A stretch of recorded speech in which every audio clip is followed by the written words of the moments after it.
All right. We've already got quite a few people joining us this morning. Great. Very well. Yes. Good morning, everybody. So you've got a startup idea that's pretty awesome. Maybe it solves a real world problem, or maybe it's just something that popped into your head at 2 a.m. while scrolling through reels. Either way, every great idea needs a solid plan behind it. A blueprint that helps you see how your idea actually becomes a business. That's exactly what today's session is about. We're diving into the business model canvas, a simple, visual, and surprisingly fun tool that helps you map out everything your startup needs to survive and thrive. Think of it as your startup's life sketch: who you're helping, what you're offering, how you make money, and even what it'll cost to keep the lights on.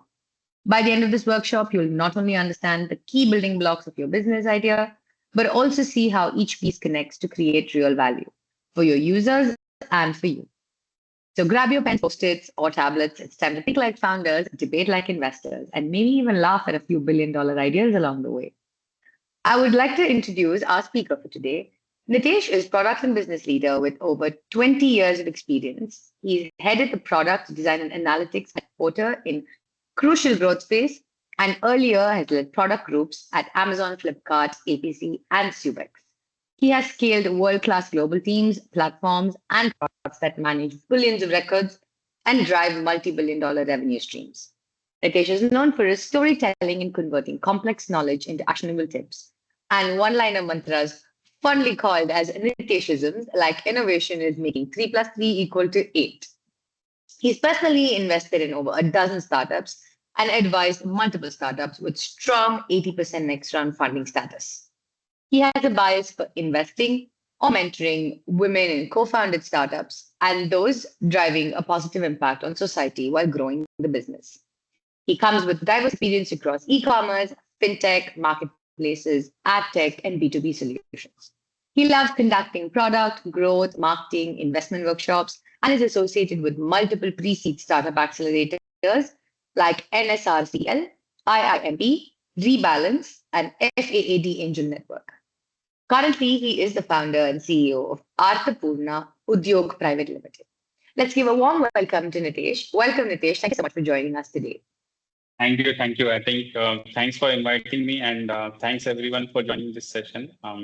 I definitely kind of will share what I've seen so far and, we'll try to make it as interesting as possible for all of you. Over to you, Nitesh. Cool. Yeah, so I think before we get started with the presentation, I have one small question for everyone who has joined the call today, right? And the question is very simple, right? Uh, what do you think of business model and why do you think it is important? Like just specify one word in the chat quickly in next 10 seconds or so. Yeah. So we'll just need to see the early responses, I think, before we get started. Yeah. So whatever you think of, what comes to your mind, any picture, any word that comes to your mind, just write it on the chat. Yeah.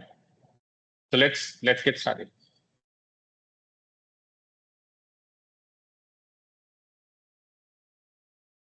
Cool. Anyone? I mean, this is not your exam. That I mean, whatever you want to say, just say it in the chat. So I'll give you an example. Like when I think about business model, I think dollar or a rupee sign comes in my mind because that's what drives monetization at the end of it. Right. Overall idea of business. That's what we are saying. Anyone else?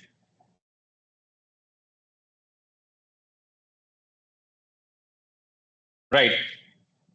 So I think different people think about business model, in a very different way. I think what we are going to discuss today is purely from what is called as value capturing or, value extraction, whatever word you want to use, basically. I think there are two sides of business. One is called value creation, another is called value extraction.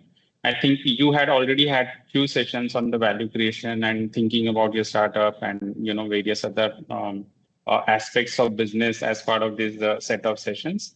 Today's session, we are going to talk particularly about how do you build your and first business model, or even how do you even start thinking about business model, right? So that's what we're going to start basically with. So let's get started. We can actually bring up the deck now.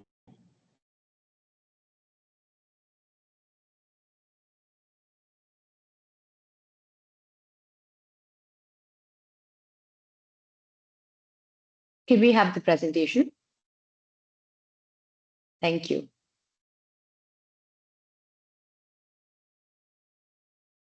Yeah, we can move to the next one.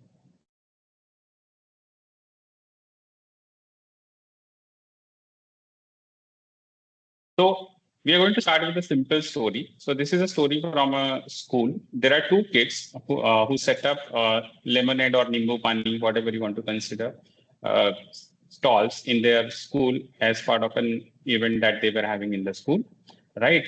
And these two students price their products or services very differently. They are making the same lemonade, the same recipe, the same person is making, but Arun chooses to price the lemonade at 5 rupees a cup for the customers, and Veena chooses to price it at 20 rupees subscription, and you can have unlimited refills. It means once you finish drinking the first cup, you can ask for more unlimited times, right? And she only charges 20 rupees for that unlimited service. Can we click next?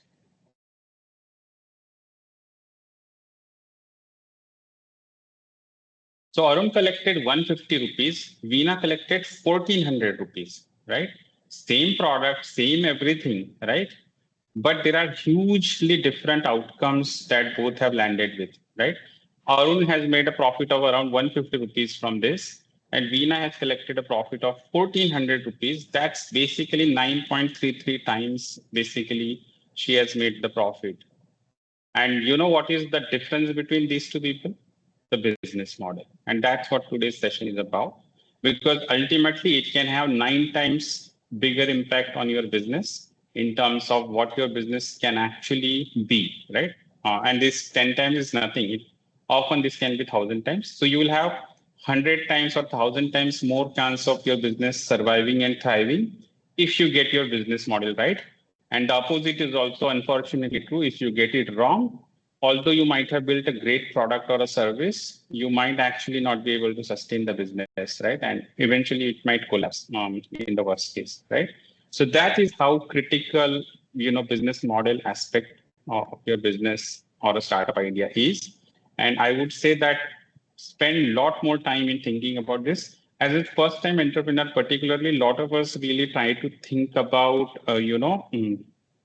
create value creation more, which is basically how do I create great value, great product, great service for the customers. But lot of entrepreneurs do not spend enough time in thinking about how am I going to earn money out of this business so that I can actually refuel my own growth, right? Let's move to the next slide, please. Right.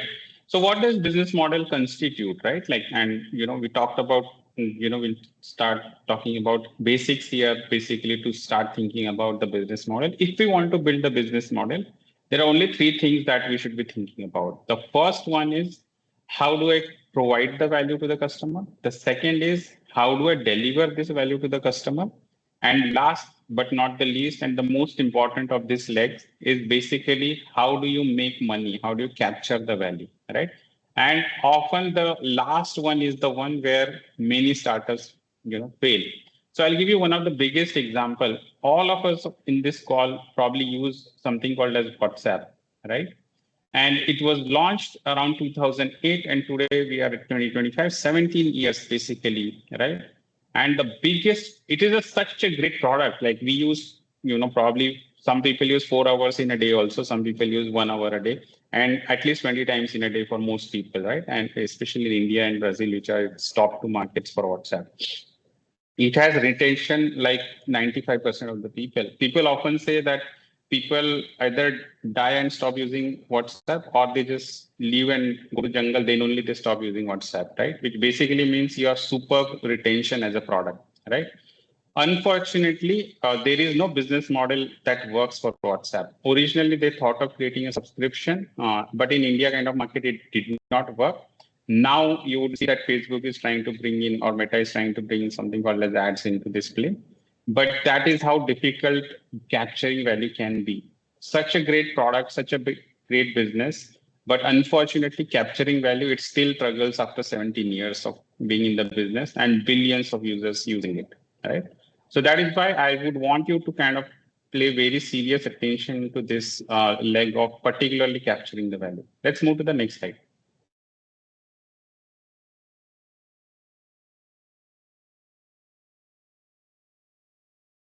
So, like I said, we all know that 90 to 92 or 90 to 95% of the startups fail, but most importantly, 42% of them or nearly half of them fail because they get the business model wrong, right? And that is why on this session and thinking about your business model, it's so important, right?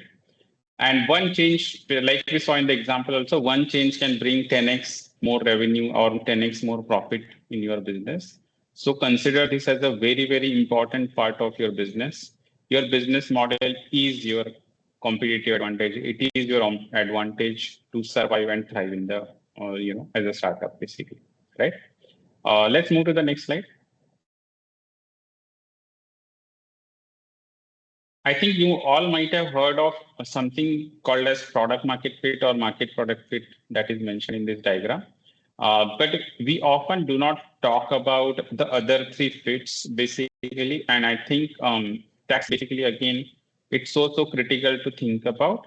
So a startup actually needs primarily product market fit to start with, but then eventually to really become a good, sustainable, and thriving business, it needs what is called as market business model fit, business model channel fit. Channel is your, how are you distributing your product? As an example, if it is an FMCG product, you could be distributing through distributors, retailers, basically. If it is a internet service, you could be distributing through existing social media channels and so on, right? So basically, that's what channel here represents. And product is the product that you actually build, right? And the product has to be built for a channel, which is product channel fit again, right? So all in all, basically, the critical thing to really think about here is that it's like you were told that there is only one exam called product market fit for your startup to kind of come through on. But in reality, there are four other exams or three other exams, altogether four exams that you need to pass in some sense to really make your startup a really thriving and a big business, right? So the other three aspects, which is basically business model market fit and business model channel fit. Product channel fit, we are not going to discuss much today, but we are going to, since this session is about business model, we are going to discuss something about model market fit and something about channel model fit as well, right? So that's, I think, what the next set of slides will cover. Let's move on. Let's go to the next slide. Right. So I think the first set of things, like before we deep dive into what is called as business canvas model and some other frameworks which can help you think about business model, is that first we need to understand what business models are, right? And what are the different types of business model that exist, basically, right? So the first type that exists is called B2B or business to business model, in which your startup, your company is the first B, and the second B is your customers who are also other businesses, which means if you build a product or a service where you are selling your product or service to other businesses, it is called B2B business model, right? And there are multiple B2B business models that exist. Basically, one of them is called enterprise licensing. Here, what you do is you have a one-time or an annual license that you sell to your customers. Example of this in software world are Oracle, SAP, and things like that.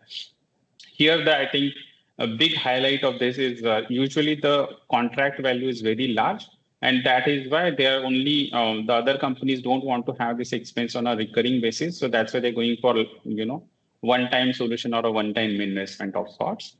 Then there is something called a SaaS, software as a service subscription. Here, there is monthly or annual fees that you pay, and a lot of us are using many of these B2C kind of services in this model, where we are paying subscription fees every month or sometimes annually. Examples of this Slack, Salesforce, and numerous others, right?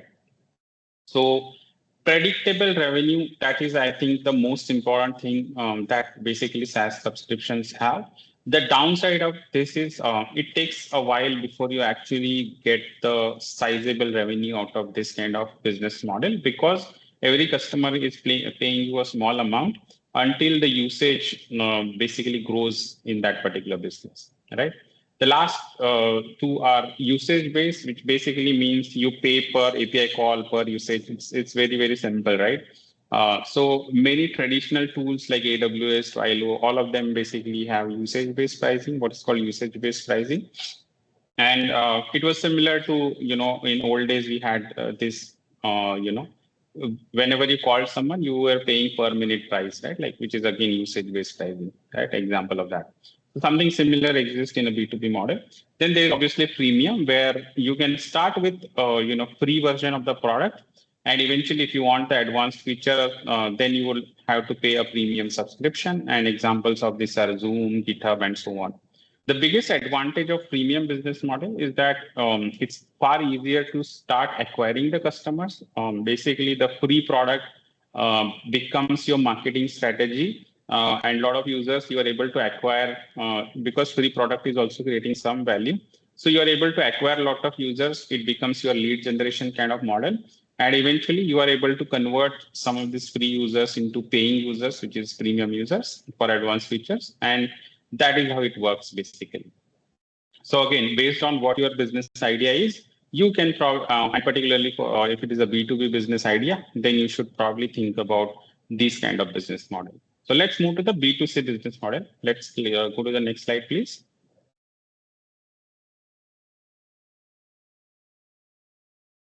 Yeah.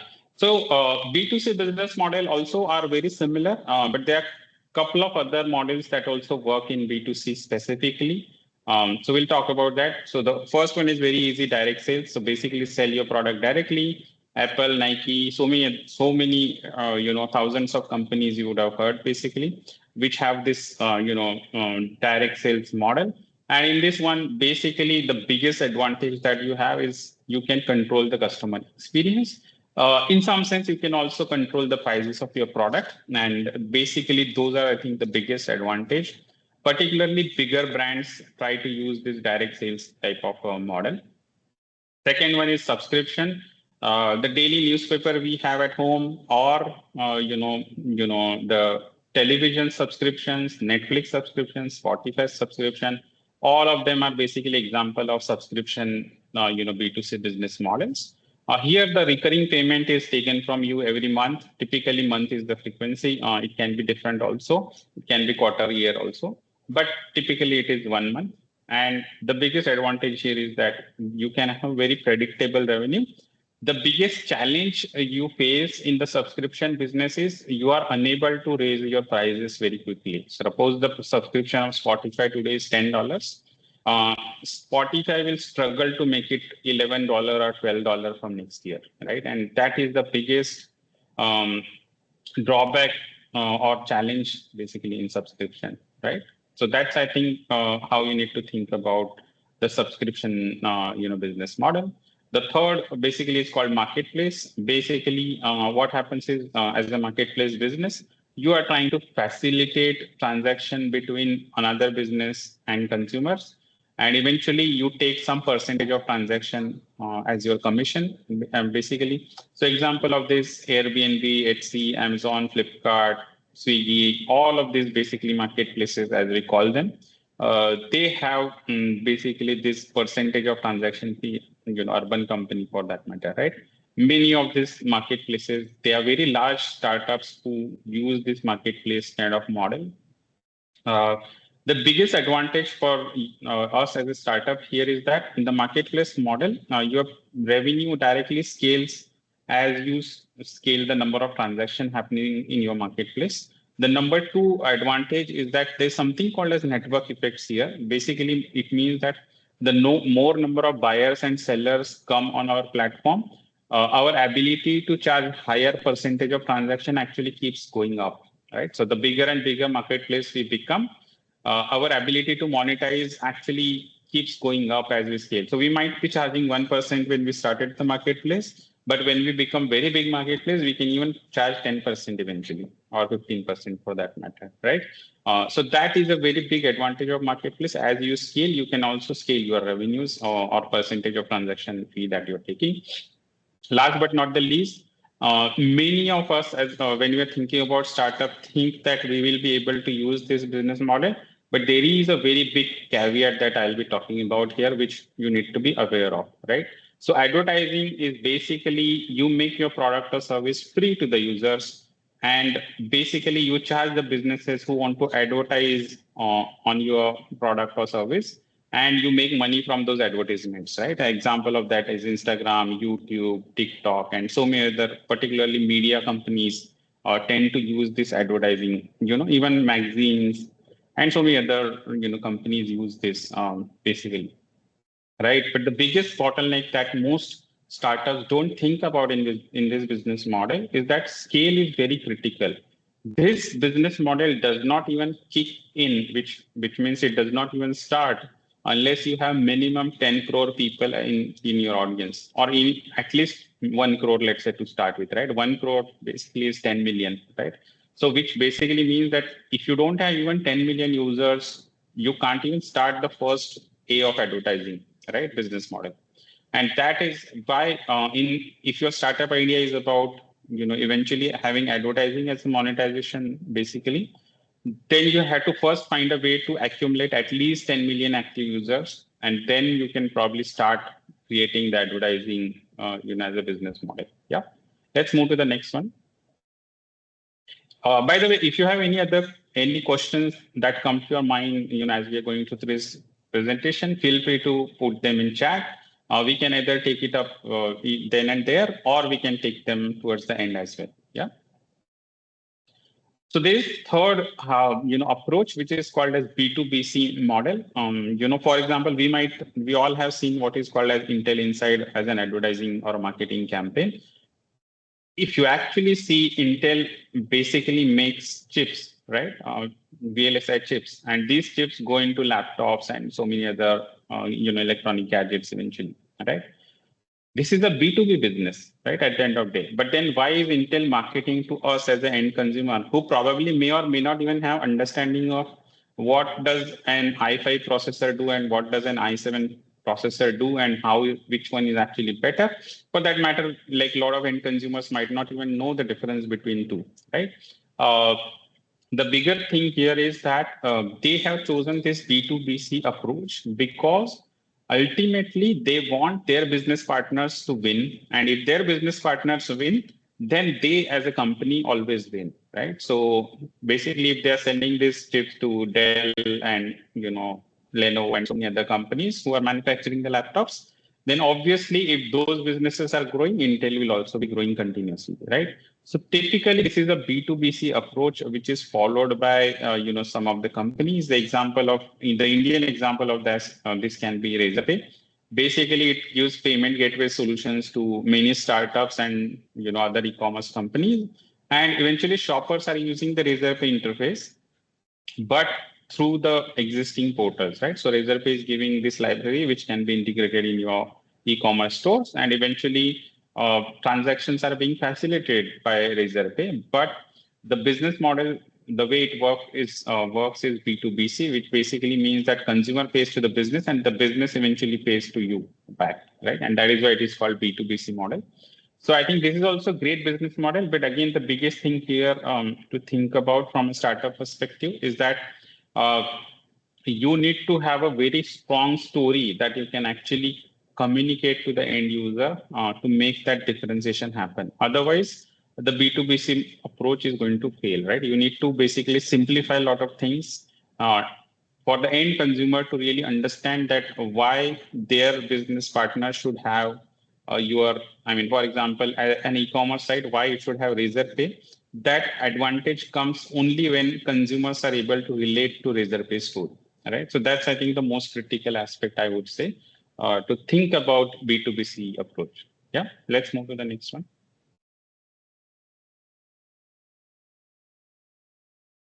Right. So these are actual revenue models. Basically, just a kind of summary of B2C and B2B models, and basically the actual value capture models that you can start thinking about. For like thousands of years, the biggest model has been direct sales, which means that either you sell a tangible product like a pen or whatever, right? Like actual physical product, tangible product, and you basically make money from that, which is basically one-time purchase, like a car. mixer, electronic appliances, all of them follow this model. Intangible service, obviously something like we taking a haircut is an intangible service, which is again a direct sales model. Transaction fees, like we discussed, typically 2 to 5% per sale. This is used by many other platforms. Premium, like we discussed, you provide some part of your service or product free and then eventually charge for advanced usage. Advertising also, there are three different models. So we didn't talk about that in the previous slide, but basically then can be something called a display advertising, which means you charge basis 1,000 times, every 1,000 times that ad is shown to the user, which is CPM. The CPC is cost per click, which basically means this is the one used by Google and other search engines. Basically, your ad is shown basically X number of times, but you get charged only when somebody clicks on the link and goes to your website, right? Basically, that's the CPC model. And there's something called as cost per action or cost per acquisition model. So in this model, many companies have this model called as affiliate model. In this, basically what happens is you can take someone to Amazon website from your blog, your review, your Instagram page. Amazon will pay you only if the end user actually buys something in that session from the session that you drove to Amazon, right? So that's an example of CPA. There have been these rental models, obviously, which can be time and motion basis, but particularly time based. So these are rental services consulting model. Typically, per hour of somebody's time, you or some equipment's time, you are paying, and these are basically rentals or services or consulting type of models. And like we discussed, subscription, monthly recurring usually. So when you're starting to think about the business model, you have to think about these are your options, and actually you cannot basically use multiple of this. You can have to eventually choose one of this or a unique combination of one or two of this, right? And that's basically what we really need to start thinking about as a company, because you can combine multiple revenue models here, but ultimately the success is going to be driven by only one of them, right? And that is why it is so crucial. And each one has its own nuances. You can obviously learn more about them from internet and books. Basically, some of those will also point at the end of this session. But ultimately, the success is going to rely on making one of these business models work for you. And like we saw in the first example, basically lemonade stand example, choosing the right business model can make or break your business. So let's move to the next one. Right. So how to pick the right business model? Start thinking about these six aspects. Who is your customer? What is their budget? Like whatever problem your product or service solves, what is the amount that your customer can allocate for that kind of problem? When they need it, do they need it now? Do they need it every day? Do they need it every week? Do they need it every month? Whatever, right? Like, so frequency becomes a very important thing. How often they will use it, like we talked about. Is this product needed by 10 people, 10,000 people? Like we said, advertising only works for 10 million and above, basically, for example, right? So your business model choice also has to be basis what kind of scale of customers are we talking about in our business. For something that works for a small set of customers does not work for a large set of customers, and vice versa, right?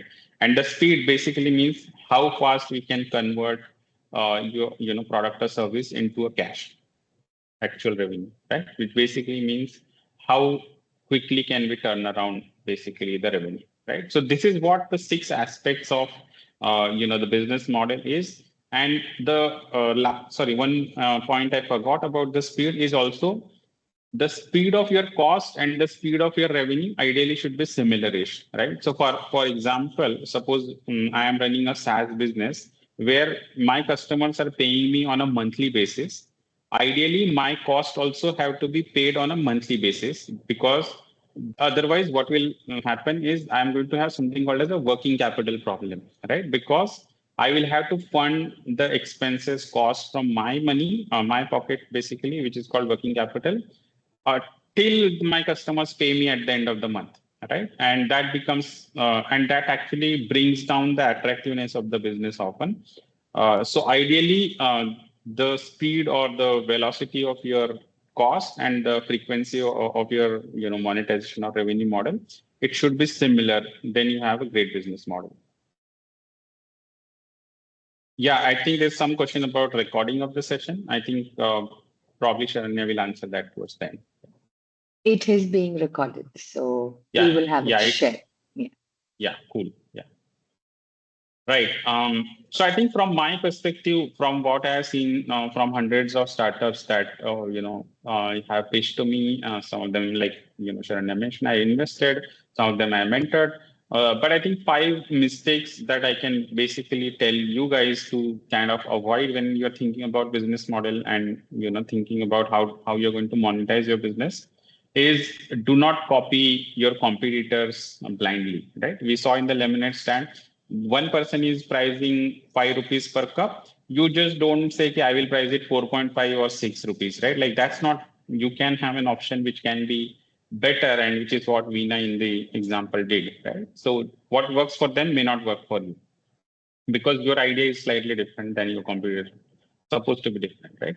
It can be too complex from day one. So don't try to create a very, very complicated business model saying, if this happens, then you pay me 10 rupees. If that happens, then you pay me 20 rupees and so on, right? Like the more complicated you make your business model, the less the chance of your customers actually understanding it, and then even fewer customers will buy it, which means if you're starting, there's absolutely no revenue that you're making as of now. Start very simple, start charging something, and I mean in a very simplistic way, and eventually try to scale from there. The third thing is not testing pricing early, right? It is basically a lot of people go and just build their product and service. They think, we'll figure out baad mein dekhenge, kind of strategy. We'll think about pricing after we have built the prototype or MVP, right? That is not how it works because maybe by the time you have built the product, it's a very costly or a premium product. And now you have not built everything to really charge that premium pricing, right? Or vice versa, for example, right? So it's very important that you test the pricing with end customers without actually building the product also at times, right? Uh, the fourth aspect, I think kind of I hinted that in the previous slide, is basically a revenue minus cost is basically the most important thing, that you need to focus on. If your revenue, whatever revenue we are making and cost, basically they are not aligned with each other, then we are going to need a lot of money, right? Like to fund the delta eventually, right?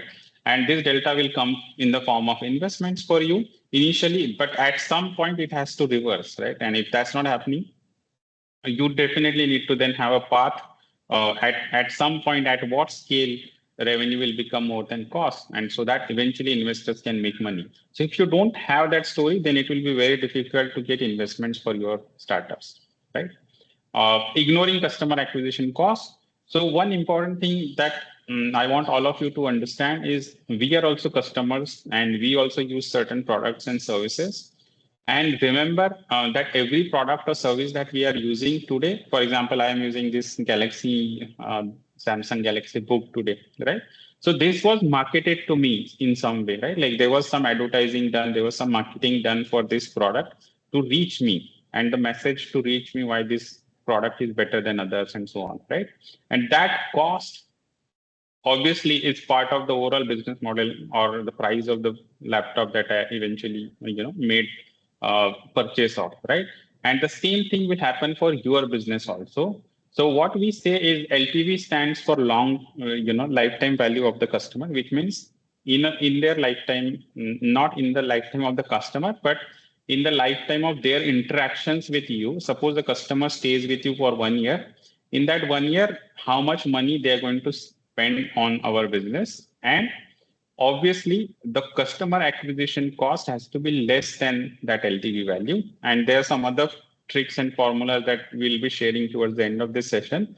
But ultimately, customer acquisition or CAC, if it is more than your LTV, you are in trouble, right? And you need to find a way in which LTV can be more than CAC. That's the first thing you need to do in the business. Yeah. So let's move to the next one.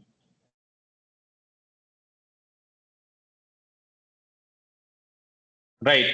So I call this a very, very tricky balance between value creation and value capture. And often as an entrepreneur, we forget, particularly the first time entrepreneurs on the call, what you're going to do is you're going to focus on the green box more ultimately, right? So you're trying to solve real problems, you're trying to create delight for customers, you're trying to create great customer experience, you're building something useful for them, you're trying to build loyalty or retention, which basically means they use your product again and again. So for example, if it is potato chips, you want your customers to eat your potato chips as often as possible, right? And which is basically the loyalty. But as a first time entrepreneur, one of the biggest mistakes that I've seen entrepreneurs make is they are poor at value capturing, right? You're just too good at, because that's how many entrepreneurs start, right? They are good at value creation, maybe previous job, or in general in life, they saw an opportunity to create value. So that's why they launched the business. But unfortunately, that is not how the business works. The fundamental truth of the business is created to create and capture the value. So the second part of the story is capturing the value. We have to charge appropriately. We have to have something called as good margin. Margin is basically difference between cost of goods sold and the price we charge to the customers, right? Which basically means the delta, right? The per incremental revenue that we make is called margin per sale. Why is this important? Because in business, what happens is the margin we make, we reinvest it to grow the business, right? And if we don't have enough or good margins, then we are not being, will be able to grow our business. We will depend on external entities to fund us to grow our business. And that is a big problem then, because now instead of building our own business, we have to start chasing the investors more, right? Because we have to sell our story to them so that eventually we will be able to create this reinvestment story, right? So ultimately, if you want to build a great business, you have to focus on value capturing as much as you focus on value creation. The golden rule that I can suggest is create 10x more value, capture only 1x to start with, right? So just remember this, create 10x value, capture 1x value. And if your product or service makes customers win, they will pay you. If you think that for some reason customers are not paying you, it means basically that we are not creating enough delta, enough impact on our customers' life through our product and service. So we need to probably improve value creation and also improve what I call as storytelling about our product, which I think is a very critical part of the overall process. So I just wanted to answer one simple thing, okay?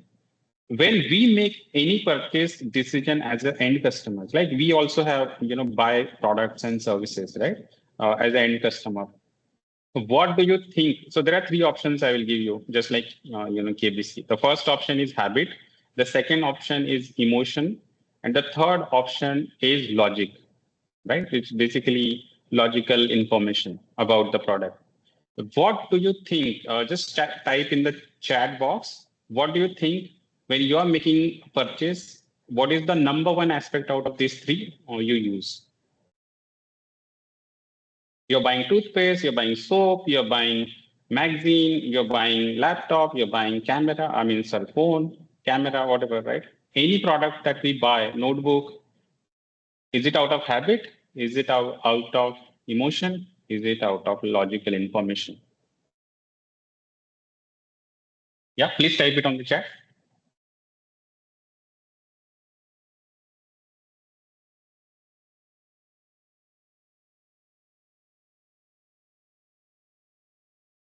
Yeah, so Akash is saying emotion, Riya is saying habit.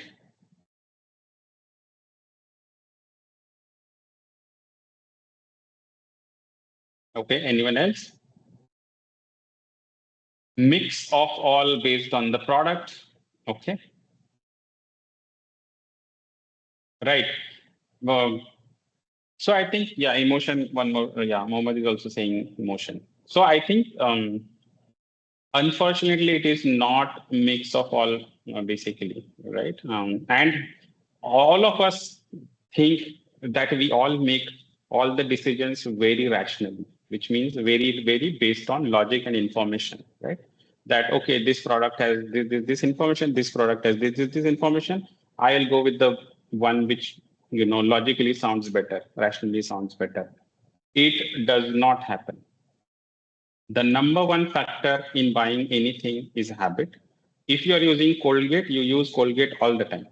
Basically, that's it. You just go and buy Colgate. That's the habit part of it. 90% of the purchase decisions are made out of habit. This is, by the way, true for B2B also. I mean, you will think that only consumer business like a toothpaste it works. If somebody is using Tally as a software for accounting, they will continue to use Tally as a software for accounting no matter what. That is habit, because most of the users in their company are trained on Tally as a software, right? And they don't want to change unless there is like a big delta value that you can create. And that's the number one lesson for you to learn. The number two is, if you want to disrupt somebody's habit, so if you are using Colgate and I want you to use close up, what am I going to do? I will try to trigger an emotion in you, which will allow you to overcome the force of habit, gravity of that. Habit is like a gravity. So if I want you to overcome that habit of using Colgate all the time, then I, as a close up or any other startup, will have to overcome it with a powerful emotion. So I will have to tell a much better story so that then you switch. And last but not the least, some startup will say, "Oh, this is health focused toothpaste. This that it has these chemicals, it has this Ayurvedic medicine in this toothpaste, and this that and all." Nobody makes a purchase decision based on the logical information, unfortunately, right? It's, or probably if they make, that's 0.1% of the people in the world, right? And and this is true in, again, in the B2B business, right? People just go and buy Slack licenses. People just go and buy Figma licenses today, or whatever, right? Jira if they're using for software product tracking and so on, right? So basically, business have a set template. They just go and buy Microsoft Office or Google, for email, right, and so on. So which basically means that even in B2B context, most of the purchase decisions are from habit. The next are from emotion. Only 0.1% decisions ever happen on logic. So if you want to pitch your business model, focus on habit and emotion more to be successful. Yeah, let's go to the next slide, please.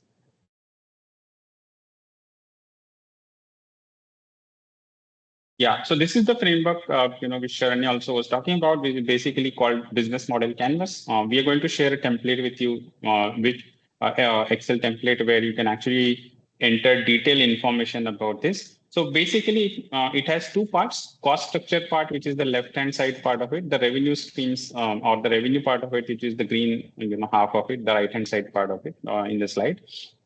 And in the revenue side, we have revenue streams, which means what are the different ways in which we are going to get money. Channels is what are the different channels through which we can actually make this money. Now, customer relationship is how are we going to handle customer relationship. And customer segments is out of hundreds of types of customer that exist for this kind of product or service, which are the ones we are going to focus on. As an example, we can't say we are going to sell this product to student, right? That is too broad. I cannot say I am selling my product to all the women in the world. That does not work, basically, right? We have to have very specific customer segment, which basically means there are certain attributes of that customer. So if I am going to sell something called as healthy toothpaste, then I have to have a customer segment which basically believes in using healthy products, right? And to only them I can actually market and sell my product better. So that is the customer segment part of it. On the cost side of things, cost structures is how for servicing the customers, what kind of revenue you make. The equivalent part of this is how you spend the money to serve the customers. And some of the angles of that is what is your actual value proposition, key resources. What are the key resources you have in the company to actually deliver that value proposition? Key activities are what are the key activities you do as a business to deliver that value. And key partners is who are the people who help you in actually this doing business. So for example, for Intel, the key partners are, like I said, Dell, Microsoft and all that. All right. And similarly for Swiggy, the key partners can be something else. So any company you take, any business you take, small or big, they have key partners, key activities, key resource, value proposition. This is a very beautiful framework which allows you to start thinking about business model, maybe 8, 9 aspects of your business model into one single, picture pictorially. So can we move to the next slide? Yeah.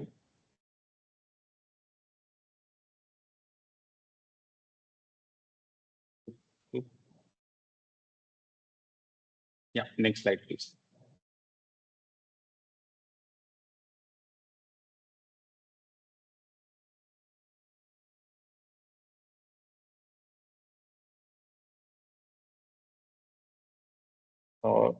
It's not changing on my slide. Is this changing for anyone? Can we, yeah, Next, maybe we have to reshare. I don't know. next slide.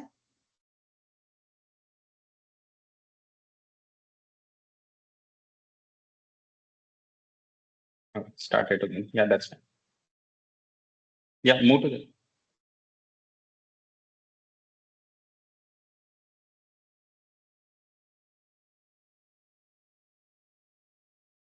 Yeah, this is the correct one. Cool. So this is an example of Spotify. We all love and use this product. Many of us, use it probably hours for a day, right? This is actually the completed, business model canvas for Spotify as a business, basically, right? So you can see there are cost structures, which basically, when as a Spotify, I acquire songs and podcasts from other people, so I have to give money to them, which is called content licensing. I have technology infrastructure. I probably use AWS or Google Cloud or whatever I use, and that has its own money. I have cost in terms of marketing and advertising to my end users, and I have obviously employees I have a risk to pay. So this is my cost structure. On the revenue side, I charge monthly 100, 200, 500, depending on the plan to end users. I have some advertising revenue which comes from free users, and I have some other licensing agreements which make money for me as a revenue streams. Similarly, I mean, who are the customers for Spotify, right? Normal user is not a customer for Spotify. The customer has to be music lover, has to be podcast listener, and users seeking on-demand entertainment. They don't want this entertainment to be stored anywhere. They want to run it over internet, and whenever they are free, they want to listen to music or podcast. They are my target customers, and they are choosing to have a very differentiated recommendation engine that Spotify has. That's the key part of the value proposition, because I am able to discover new music and podcasts. That's the biggest value proposition I have. And I have access to vast library of music. That's part of the value proposition. So I think this, when the slides are shared with you, you will be able to go through this. There are several other examples you can see on the internet, but this probably gives you an idea of how to think about your own business model. We have an example in the next slide. Let's go to the next slide.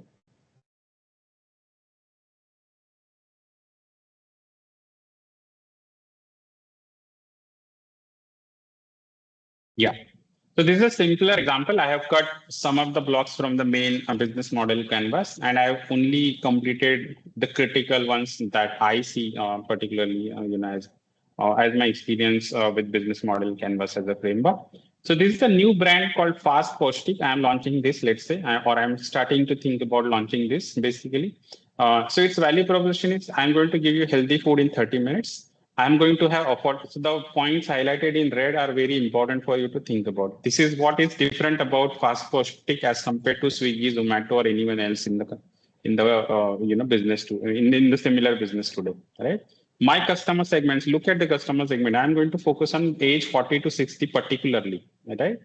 Busy professionals in an urban area. And why is that? Because at this point, many lifestyle diseases start to creep into you. And this is how you need to start thinking about how these blocks are going to interconnect. So my value proposition being healthy is targeted with a particular age group in the customer segment, right? So this whole blocks, they are not independent, they are connected to each other, right? My one of the key resource I have is my own cloud kitchens. I'm just like Swiggy or Zomato. I'm not going to deliver from existing restaurants, right? I'm going to have my own cloud kitchens, which means my own supply chain for raw materials, and that is why I will be able to deliver healthy food in a healthy recipes, right? So in the revenue streams, kitchen margin will be one of the key thing for me to consider, because just like Swiggy or Zomato or anyone else, I will have delivery fees, I will have subscription plans, but kitchen margin is going to be an important aspect of revenue stream for me. In terms of cost structure, Zomato or Swiggy does not have food costs directly. I will have, right? And I will have to manage them. And from a key resource perspective, my own cloud kitchen becomes a very critical resource. So this kind of gives you an overview of how to use this business model canvas as a framework. This simple example probably tries to highlight how do you connect the blocks with each other. As long as the blocks are connected to each other through a story, then I think you're getting to a much better business model definition, in my opinion. Right. So just apply it from that perspective. Eventually, this is a great slide for you to, if not presenting to others, internally to build a lot more clarity within your team and thinking about your business model. Yeah. And we'll be sharing these templates with you guys so that you can actually start thinking about them for your businesses. Yeah. Let's move to the next one. Yeah. So three-step validation that I'll suggest. So write down your assumptions, test it with small set of users, and then iterate continuously. Right. That those are the only three things that I can actually say to you right now. Just write down what are your assumptions about the business model. Test them by actually talking to customers, and based on the what you hear back from the customers, whether they'll buy it or not. And see, again, the important thing is don't. Many customers will tell you, yeah, we'll buy it. This looks interesting, this, that, and all. Don't go by that. Ask them to make an advance payment, like a pre-book kind of thing. Let's say I promise to all of you, I'm going to write a book about business models, right? My test is not, let's say, out of the hundreds of people on the call, how many say yes. The test is how many of you will go and do a pre-order on Amazon today for that book. That is the real test, and that is what you should be doing. Try to take some small amount as an advance for your product and service, and if customers are agreeing to that, then you have the right business model. Otherwise, please reiterate. Yeah. Thanks. Next slide. I think we're just getting to the end of it. So the five metrics that I will say that you need to look for is CAC, LTV. We talked about them. Churn rate is how many customers leave you. MRR, ARR is monthly, annually recurring, and gross margin we talked about. Again, the golden rule for me is ideally lifetime value has to be 3 times of customer acquisition cost, right? If you're not there in the first attempt, try to get it in the next. Yeah, next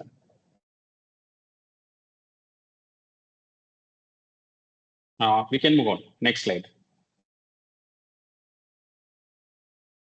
Yeah, so these are just example of how a business model pivots happen. I would say that your action plan for next 7 days basically should be identify the 9 blocks for your startup, which ones you think are the riskiest for your business idea. You test your assumptions, very cheaply, and then eventually you figure out your business model canvas for your startup, right?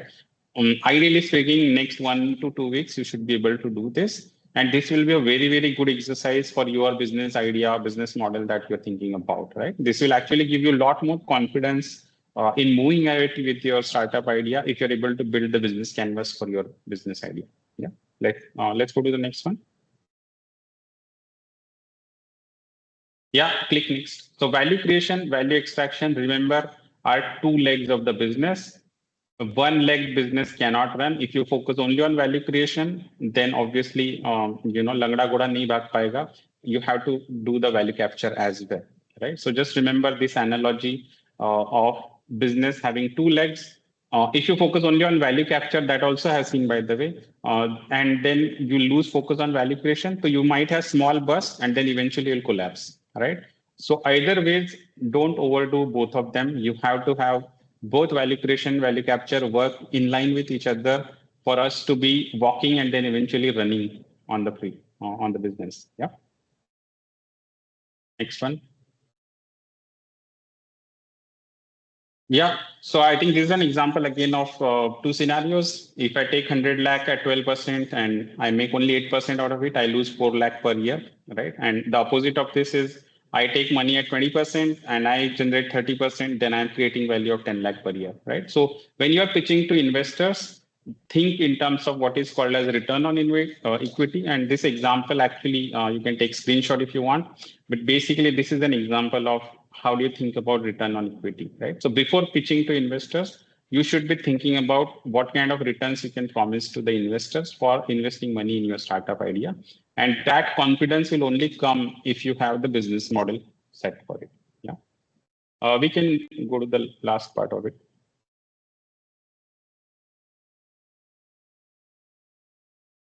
Next.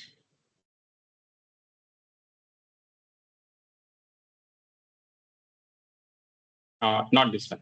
Yeah. Yeah. So the resources that will be shared with you the next time. So these are resources. I think the slide that you saw previously also, that's part of the resource list. So you have a slide deck or a PDF on lifestyle business versus a startup business. Which one can be suited for you as an individual and your business idea? Click next, please.